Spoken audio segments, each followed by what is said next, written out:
ici, ce soir, c'est le lancement du 2e festival des journaux intimes. Dans un nouvel espace, le verger de l'abbaye. Du 18 au 20 septembre 2020, Saint-Gildas-de-Rhuys a accueilli pour la 2e année consécutive le Festival du journal intime. Inauguré devant monsieur le sous-préfet et plusieurs personnalités, le festival, durant 3 jours, a fait vibrer la commune.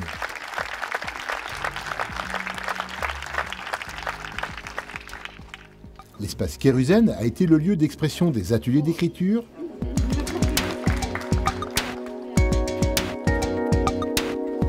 des lectures. Moi aussi, il a fallu que je signe, j'étais témoin. Après, je leur ai proposé de venir manger quelque chose à la maison sur le pouce. Du fameux bal du silence.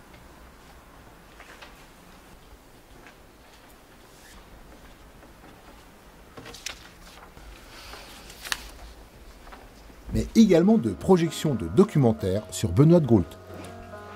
Moi, je suis prête, oui. C'est vraiment 68 qui m'a fait découvrir que finalement j'étais féministe, que je ne savais pas.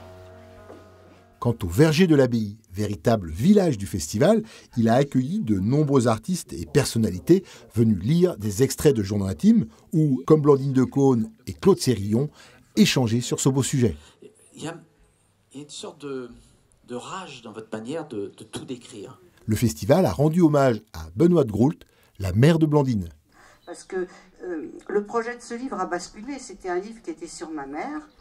Et bon, de l'écrire, je le devais à ma mère et à ma fille. Parce qu'écrire, il y a un proverbe, je crois, égyptien qui dit on meurt 2 fois.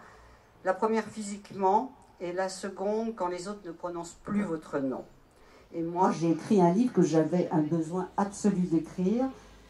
L'intitulé du topo que je vais vous faire avant qu'on dialogue à la fin, c'est « Des livres de raison au blog, le journal intime, entre la lettre écrite à soi-même et la bouteille à la mer ». Si le journal intime ne correspond pas à une urgence personnelle, qui est d'abord de se retrouver soi-même, avant de retrouver les autres. Mais la passion qu'il met à me regarder, me toucher, me dire des mots d'amour, quand il ne m'embrasse pas, il me masse les pieds. Quand il ne me caresse pas, il moint de ses regards énamourés. Mardi 14 décembre. Je me sens heureux. Mais je sors de quelques semaines atroces de fatigue, de nervosité, et je ne veux plus que cela continue. Je veux être la force, la résolution et la foi. Depuis ce matin à la radio, le speaker ne dit plus Hitler, mais le chancelier Hitler. 23 juin 40, l'armistice a été signé hier soir. L'affaire est dans le sac. C'est moi, pardon. 23 juin 40. L'armistice a été signé hier soir. L'affaire est dans le sac. Si on en croit la radio anglaise, les conditions sont inacceptables. On a suspendu la parution de tous les journaux dignes de ce nom. Budapest est régulièrement bombardée, beaucoup de morts. Et comme dit souvent la radio ces temps-ci, moi aussi, je suspends mon programme pour une durée indéterminée. Parce qu'à l'époque, il n'y avait pas de droit d'auteur. Et les fables ont eu beau avoir un succès inouï. La Fontaine n'a rien touché. La liste des écrivains qui étaient subventionnés par l'État, ça a d'abord été Colbert et après Charles Perrault. Celui des contes.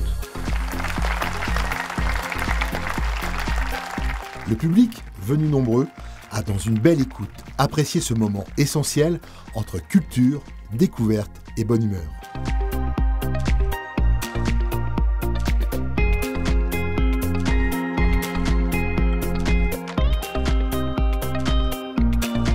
Chaleureuse et décontractée, l'ambiance du festival fait de ce week-end un moment unique, authentique, bien dans l'esprit de Saint-Gildas-de-Rhuys. Nous vous donnons rendez-vous l'année prochaine pour la 4e édition.